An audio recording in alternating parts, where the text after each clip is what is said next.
Alors on est en présence de Bruno Simpé, le webmaster du site aledax.com, avec qui on a entretenu de très très bonnes relations cette semaine pour la préparation de la demi. Bonjour Bruno. Bonjour. Et merci à toi de nous recevoir. Je sais que comme tout le monde t'es un peu pris. Écoute, c'est vachement sympa de faire un petit peu le débriefing 24 heures après le match. On avait prévu de se retrouver quel que soit le résultat. Alors tu l'as regardé à la télé, tu as une vision un petit peu plus avec du recul par rapport à nous qui étions dans l'événement. Alors quelles sont après 24 heures de recul tes impressions sur ce match, sa physionomie générale?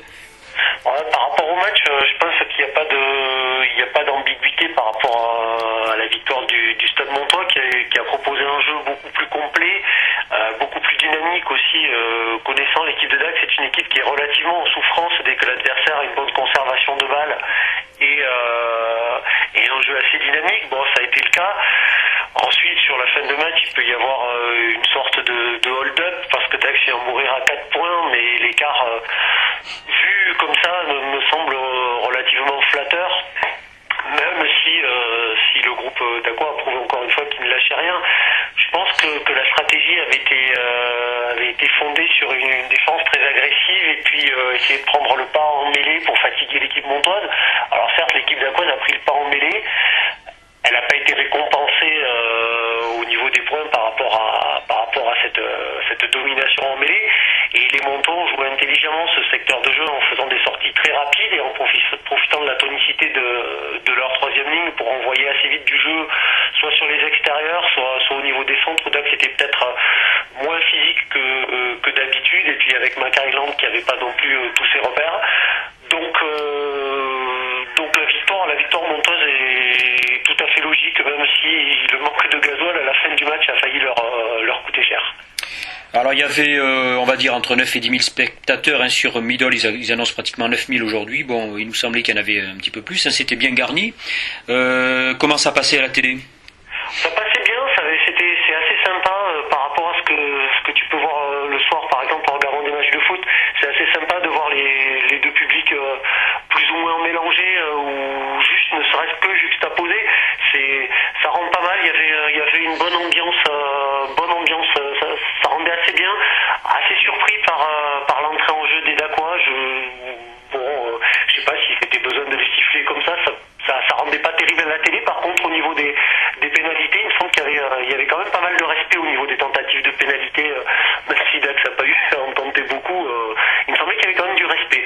Donc ça rendait pas mal. Il y avait une bonne osmose du public montois avec son équipe, notamment dans les moments de souffrance de l'équipe. Et c'est là qu'on sent si le public il est bon ou pas, parce que quand tu mènes 40-0, c'est sympa, le public il t'encourage, mais t'as un peu rien à faire. Par contre, quand t'es à 4 points d'une finale, que tu souffres et que l'adversaire a quelques munitions, sentir son public derrière soi, c'est pas mal, et ça a été le cas du public montois, donc qui a bien joué son rôle dimanche.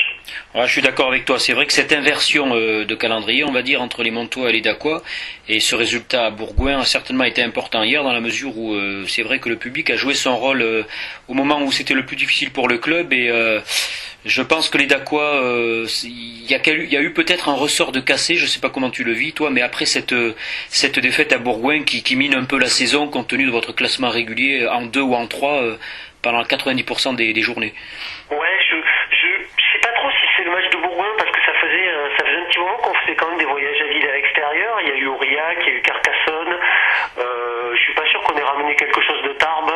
Il y a eu Albi où on a pris une rousse, et donc là derrière arrive le match de Bourgoin. C'est un match très très particulier, Bourgoin, parce que l'équipe de Dax a fait son rugby, c'est-à-dire comme on a pu voir hier, c'est un rugby qui est quand même assez restrictif, mais en s'appuyant sur ses points forts, par une bonne occupation au pied, et puis des avants très solides.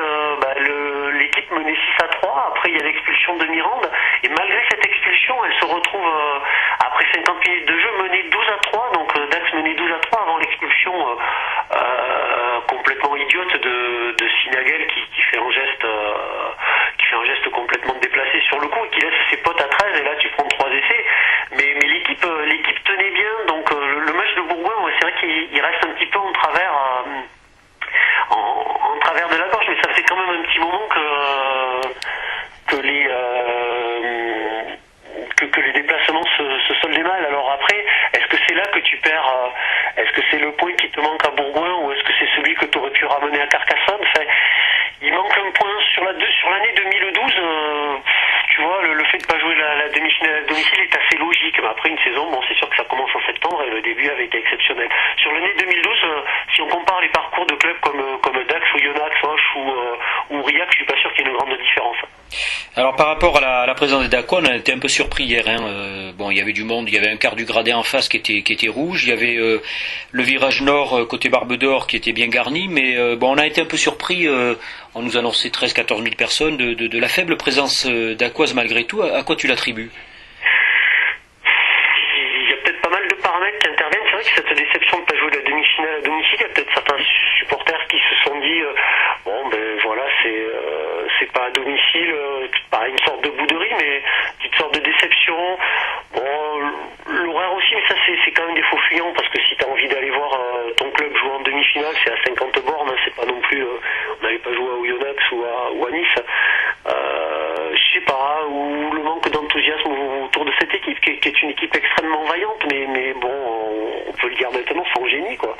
C'est une équipe qui fait pas rêver, que tu as envie de soutenir, d'autant plus par rapport à la saison d'avant où elle avait été catastrophique. Là, les mecs ont mouillé le maillot, donc on les respecte, mais il n'y a pas eu un engouement énorme autour de cette équipe. Et puis également de ce match, c'était bon, on ne dit pas que c'était écrit que c'était en finale que les deux clubs devaient se retrouver, c'est très prétentieux de dire quelque chose comme ça, mais peut-être que ça a été une déception de jouer et à l'extérieur et à Mont-de-Marsan en plus, voilà, qui sans faire enfant, c'est pas la destination privilégiée, la plus sexy, si tu veux, pour faire un match de phase finale, quoi. Tu vois bien ce que je veux dire. Ouais, quoi. ouais. Voilà. Alors, on va se projeter sur la semaine qui vient pour nous, et puis après on fera le bilan de la saison pour Dax. Voilà, il y a 6 mois qu'on joue pratiquement, ou 5 mois sans interruption depuis janvier, avec l'annulation de Bourgoin et de La Rochelle et les reports pendant les journées sans match. Bon, les Montois étaient un peu carbo hier à la fin du match. Quelles sont tes perspectives pour ce match après avoir vu également les Palois jouer samedi? Je pense que le côté physique, d'abord, le rugby est devenu un sport professionnel, donc à partir de là, je pense que le préparateur physique de Mont-de-Marsan va faire son boulot. Ce qui serait intéressant à savoir, c'est au niveau de la casse, parce que peut-être qu'au niveau des centres, vous êtes un petit peu juste, et en face, ils sont sacrément doués. Sinon, sur le match de dimanche prochain, c'est les deux meilleures équipes du week-end, les deux équipes les plus joueuses qui se retrouvent en finale avec un jeu à peu près similaire, c'est-à-dire une mêlée. Je suis pas sûr qu'une équipe prenne le pas sur l'autre en mêlée. Hein, là-dessus, vous devriez moins souffrir que contre nous. Et un jeu assez dynamique avec une troisième ligne, avec des joueurs qui ont des gabarits intéressants pour créer du dynamisme, un bon jeu au pied des deux côtés.